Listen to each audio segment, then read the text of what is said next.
Joan, recently you urged a crowd in England not to cooperate in the military draft. Doesn't this sort of border on sedition according to our own laws? I think laws are made by human beings, and if they're no good, then human beings have to remake them, no matter what, you call it. I don't think the draft should be cooperated with. Well, saying that, don't you realize that you're risking a jail sentence? Yeah, but I mean, if you really care about something, you have to risk a lot of things, I think. You have been withholding part of your income from the income tax because you oppose its use for military purposes, is that right? That's right, 60%. That's a terrible amount of money to go to military use, I think.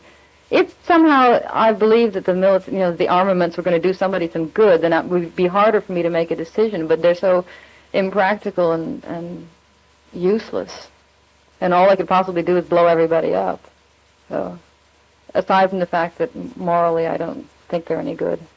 Is the government able to confiscate that sum, or are you still withholding it? I keep withholding it, and the only difference I can say is I refuse to volunteer it. I won't pay it. If they want it, they'll have to come and take it and find me and so forth. And they've done that for 2 years. They did it this year, contrary to some rumors that were out.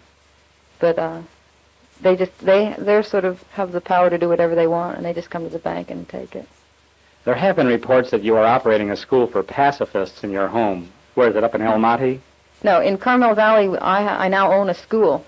And, I bought a separate building, and we have what we call Institute for the Study of Nonviolence. And it is for me to try to find out a better way to maybe live and help other people live, and in the process, we have 15 people at a time. And it's really just a learning process for everybody who's there. And I have one man, Ira Sandpearl, who does most of the teaching and leading the seminars. In this country, of course, we feel that communism is one of the major threats to our way of life, and that is one reason why we are in Vietnam, to stop communism way over there and keep it from spreading around the world and to these shores.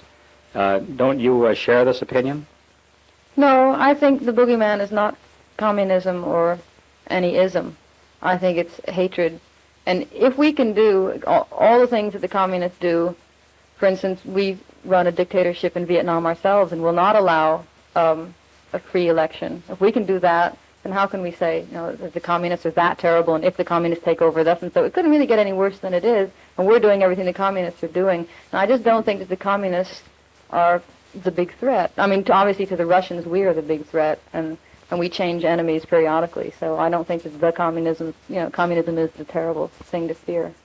Well, how would you hope to solve this dilemma? The Vietnam dilemma, or the general dilemma of our Cold War? Well, I think that if you believe that man can change, then there's hope. If a lot of people sort of, you can't change human nature, and there've always been wars, so there'll always be wars, and so forth.